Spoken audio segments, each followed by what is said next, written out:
আসসালামু আলাইকুম। আমি নাদির আহমেদ নুসাইবা রান্নাঘর থেকে সুস্বাগত। আপনারা সবাই ভালো আছেন? আমার পরিবারের সবাই ভালো আছে আলহামদুলিল্লাহ।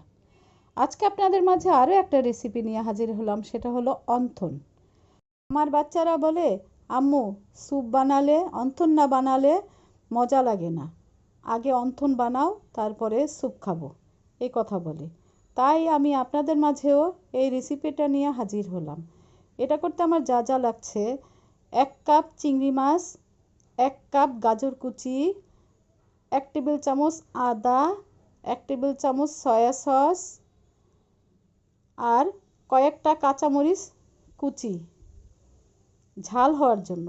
আপনারা যদি ঝাল না খান তাহলে কাঁচামরিচ দেওয়ার কোনো দরকার নাই। রসুন বাটা 1 চা চামচ, লবণ 1 চা চামচ, আর আমি ডিমের সাদা অংশ চুলার ভিতরে ক্রাব করে নিয়েছিলাম সেটা, আর 1 টেবিল চামচ পেঁয়াজ বাটা দিয়ে একসাথে মিলিয়ে নিলাম। নিয়ে কড়াইতে তেল দিয়ে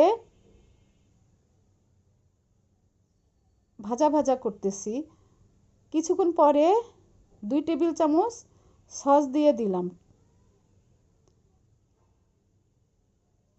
2 টেবিল চামচ কর্নফ্লাওয়ার, 1 টেবিল চামচ পানি দিয়ে গুলিয়ে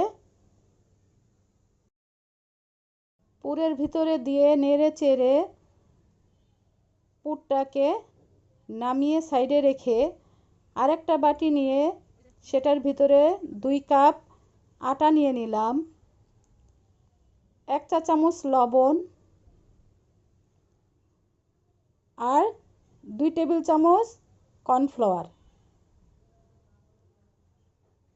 আর হাফ টেবিল চামচ চিনি দিয়ে ভালো মতো আটাটাকে মিশিয়ে নিলাম।